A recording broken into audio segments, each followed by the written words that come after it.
Now that I've got my GraphQL API up and running, I wanted to go back and refactor the employee search page to use the GraphQL API rather than the RESTful one. Why would I want to do this? Well, for starters, the REST API has no pagination functionality. So if I come over here and I do a quick search, you can see I get a huge set of data results come back. This could quite easily become a performance bottleneck going forwards. So let's go and refactor the employee search. And as is always the case with IT, it's not as straightforward as you might think.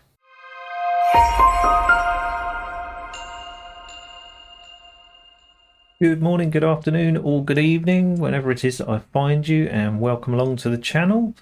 So we want to re-implement this search page using our GraphQL API.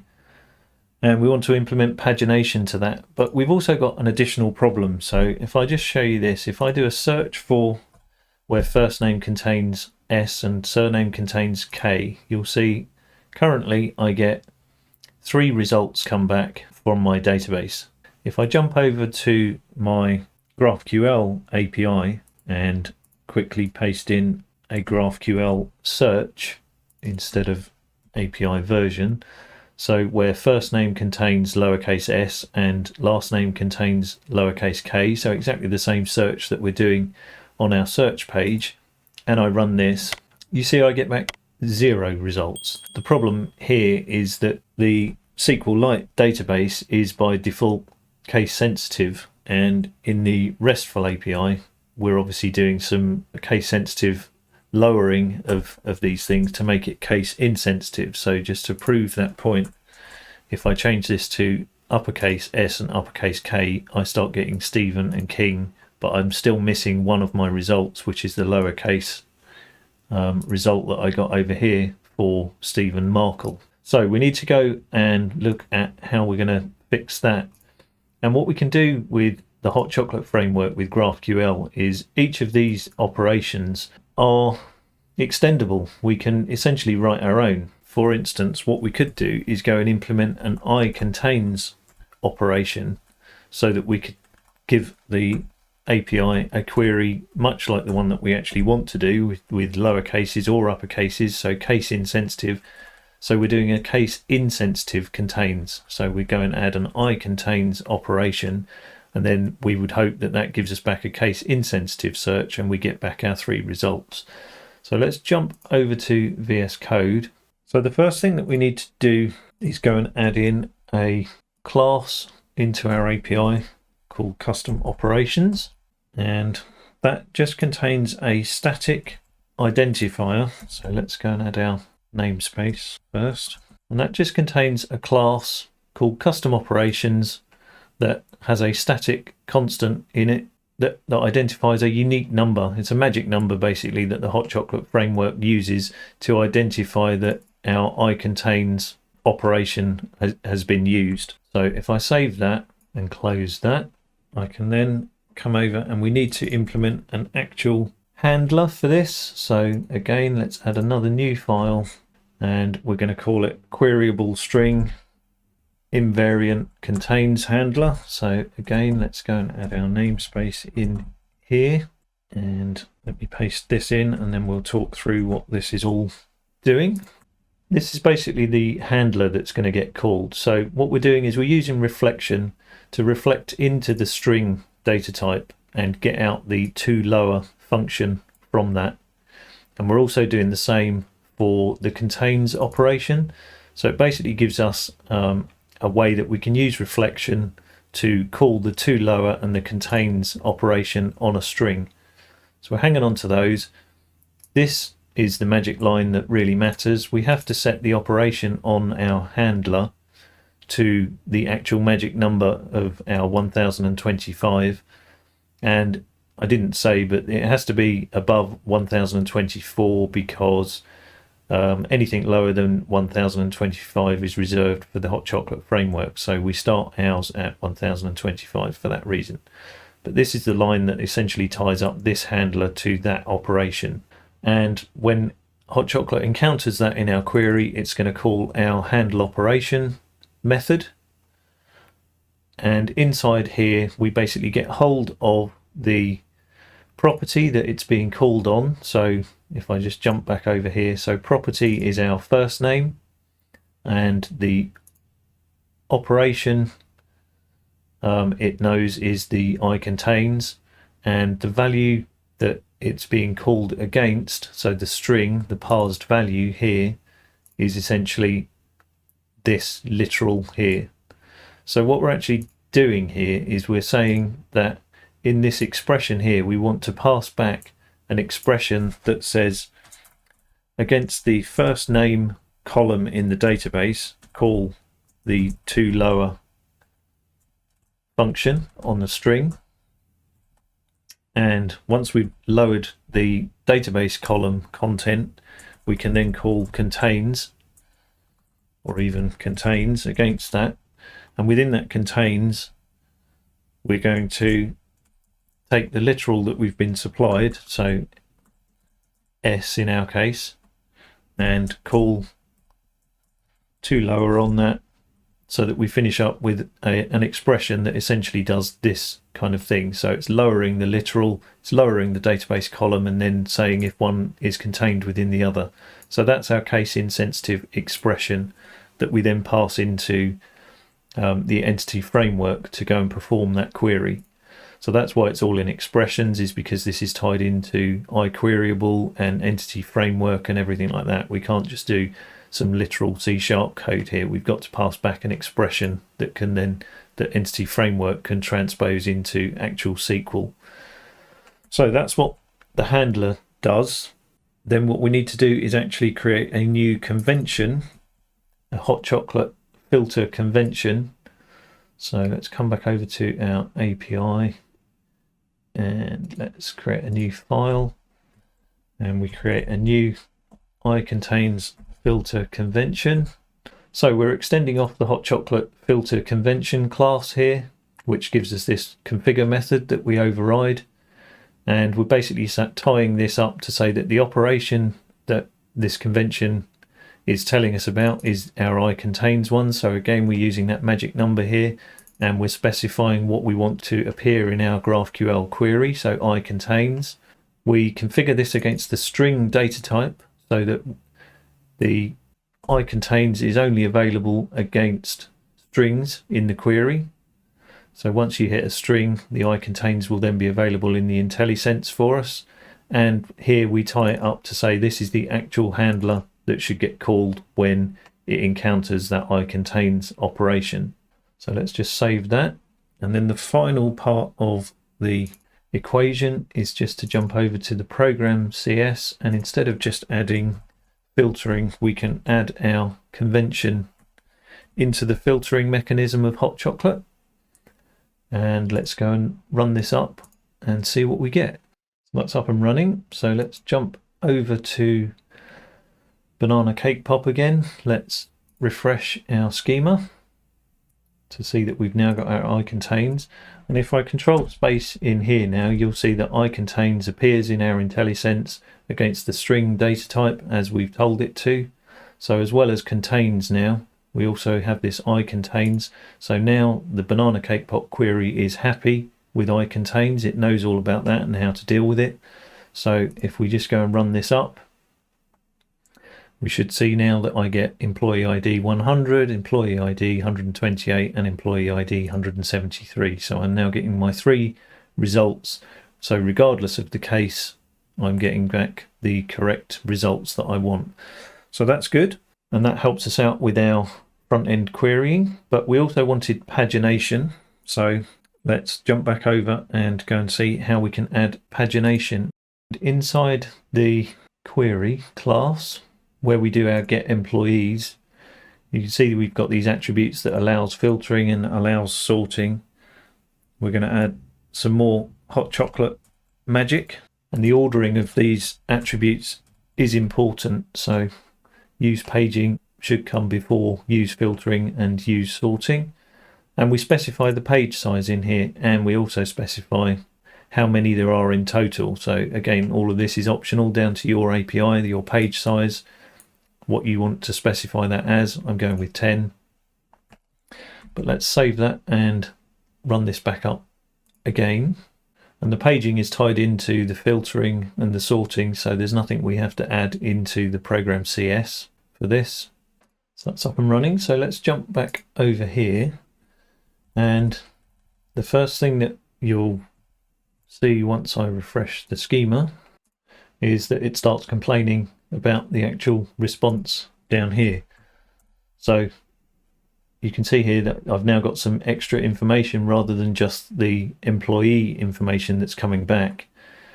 It injects in some extra information, so we can get the page info and we can get whether or not there is a next page, and we can also get the end cursor.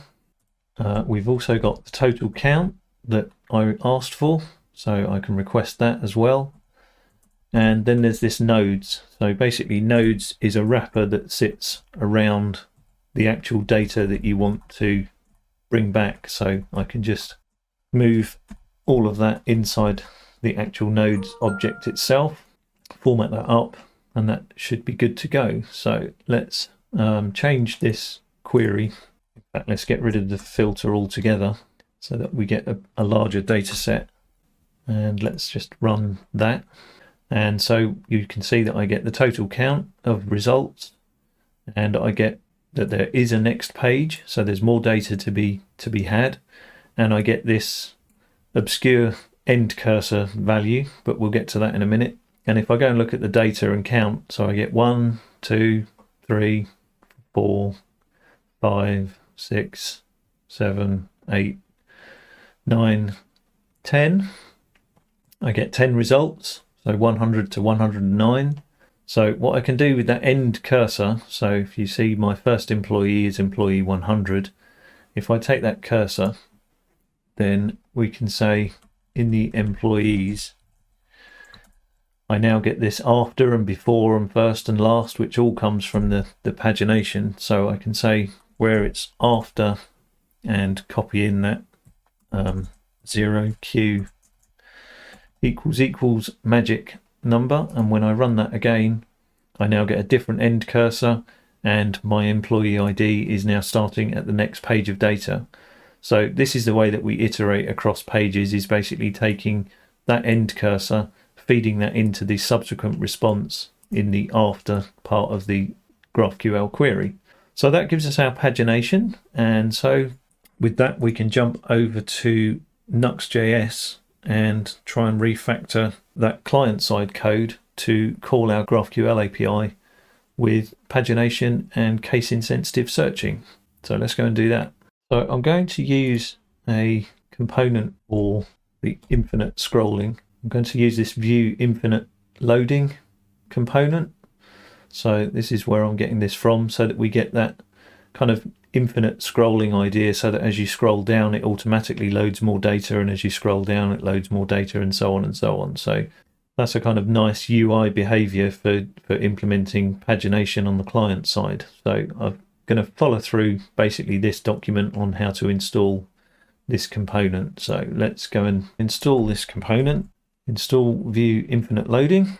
So that should be there. If I come over to my package.json, I've now got vue infinite loading, and what we need to do is create a plugin. So a new plugin in here, new file called infinite loading, and .client by convention as usual, so that we indicate this is client side only. And this is just to add in the infinite loading component so that Nuxt.js knows about this component. So we add that in as a Vue component, and then, as is always the case, we have to come over to our Nuxt.js, and inside the plugins we have to go and add that in. So where's our plugins? There. Let's paste that in the plugins. So that's added that into Nuxt.js. Then we can come over to our employee search page. We can add in the infinite scrolling component to this page. So the place where we do that is inside of our template, and right before the closing div here we can add in the infinite loading component. So what are we saying here? So we've got a variable that we're going to add called enable infinite scroll. So this decides whether or not the infinite loading component is being used or not. And that's necessary because by default, the infinite loading starts running as soon as it's rendered on the page. So we obviously only want to start the infinite scroll once we've clicked on the search button. So we need some way to turn infinite loading on and off based on whether or not they've clicked the search button or not. The spinner is basically just the graphic that it uses while it's loading data. This identifier is quite an interesting one.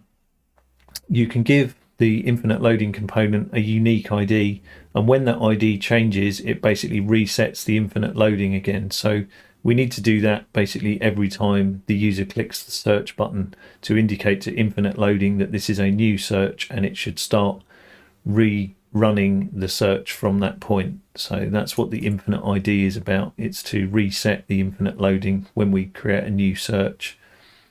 And the infinite is the method that gets called by infinite loading. So we're going to implement this infinite scroll method in a bit. And that's the method that gets called when it has to go and load some more data. These spans here basically turn off. There's some UI elements that appear when there's no results or when there's no more data to get. So I'm basically just turning those off because all I want to do is get to the end of the scrolling and that's it. You can't scroll anymore and you don't see anything like no data or text on the screen. So I'm basically just getting rid of that element out of the UI. I don't want to see that. But that's personal preference. You don't have to turn that off. That's entirely up to you.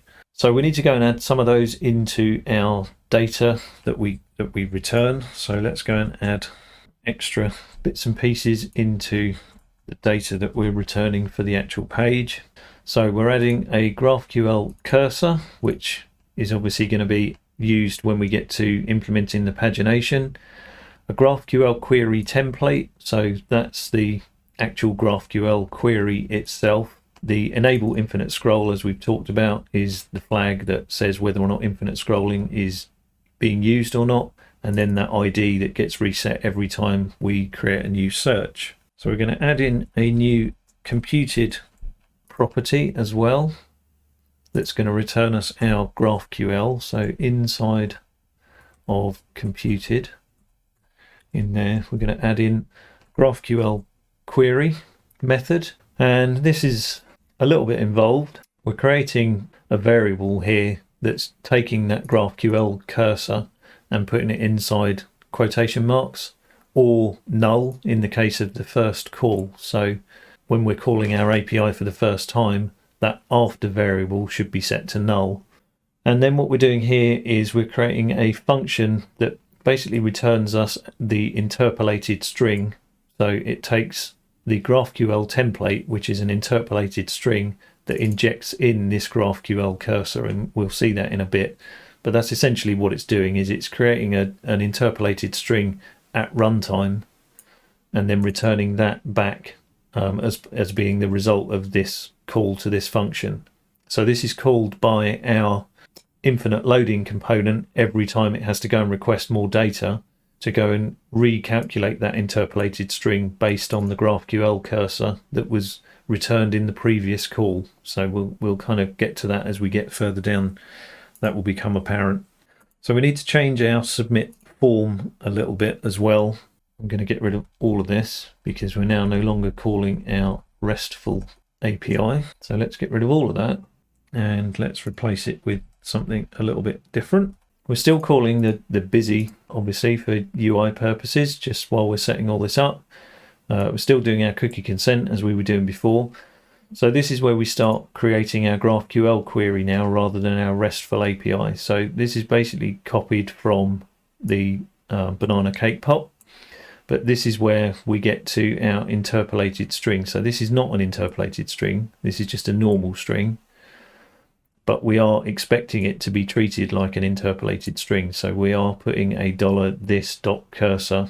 Yeah, so it's expecting a cursor variable that will replace this particular piece of text when it actually gets treated as an interpolated string. So if we jump back up here, you can see here that we're creating template vals and we're creating a cursor variable inside that.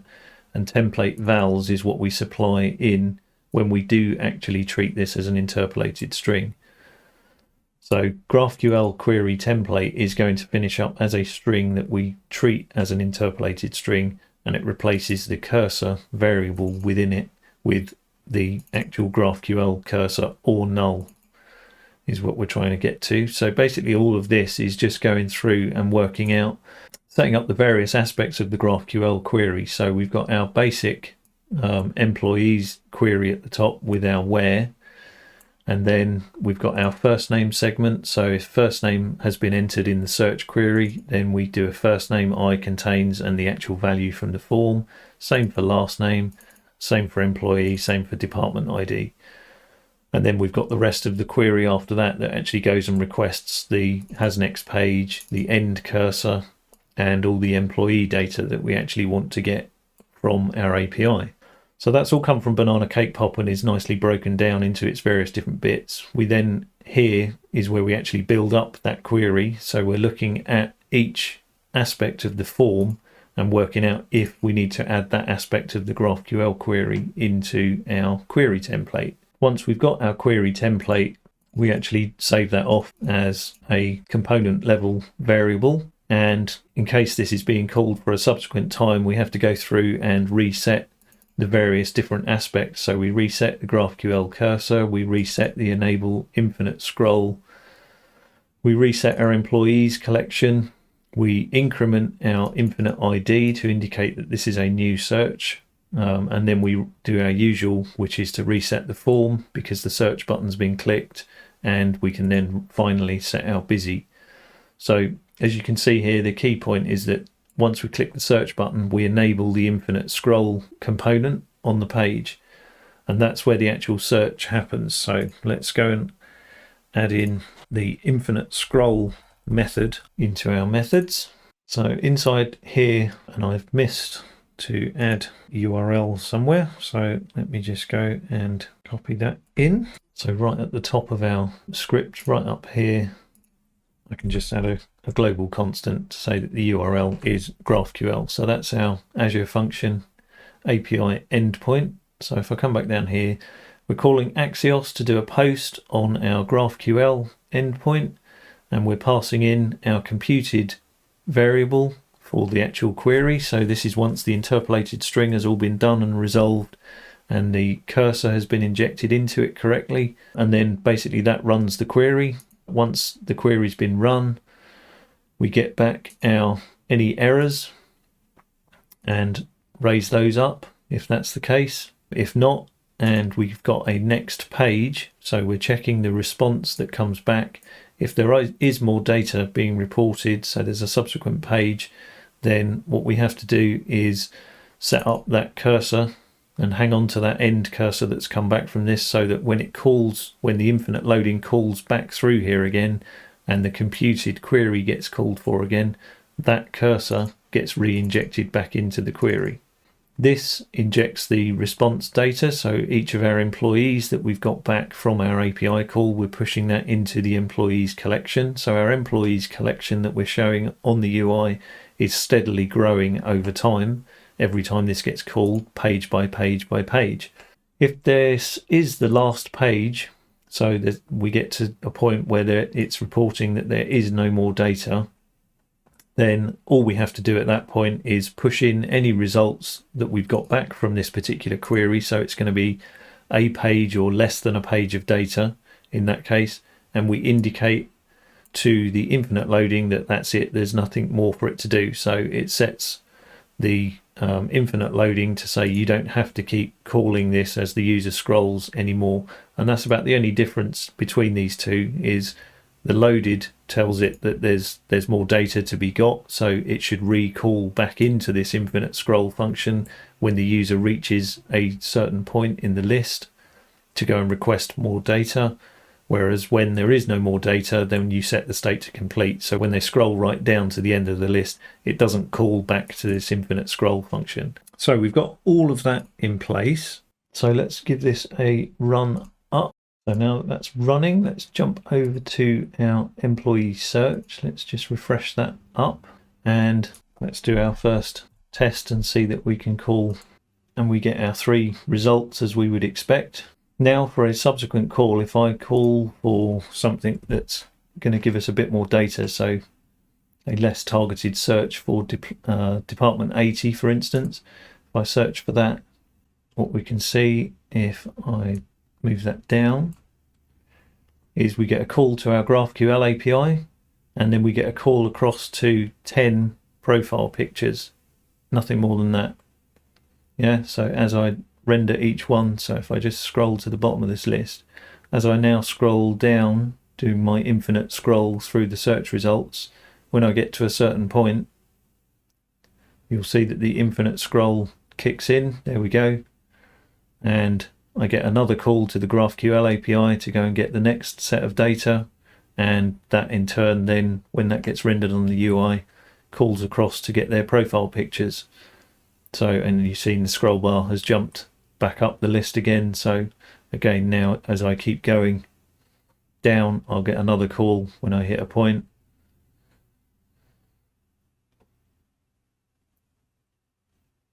And keep going. And eventually I'll get to the end of the data. So another call, and now I've only got 4 profile pictures. So if I was to go and look at the response here, we can see has next page is now false. And so as I scroll to the end of the list, it now doesn't call to request any more data, and I come to the end of my site with my footer. So it gives the user a nice infinite scrolling experience. And just for added bonus, what we can do is, rather than now showing department 80 over here, which isn't very user friendly, we can see that I do actually request the department and the department text. So let's just quickly go and fix that up so that that looks a bit better. Instead of department ID, we can do department.department name. And with that, you can see that when I jump back over, the department has been replaced with the actual department text. So now we know that department 80 is sales, so they've all got sales against them. Hopefully this is starting to show you how useful GraphQL is, and kind of what little work you have to do with the HotChocolate library to get some pretty cool stuff working out of the box. I think this is a pretty good search screen now. Let me know what you think in the comments, if you think this is useful stuff and something that you think you'll use in your site, because I'm very interested to hear from you. And with that, I want to thank you for watching, and don't forget to like and subscribe if you did enjoy this and you find it useful. It does help me out with the channel, and I will see you in the next video.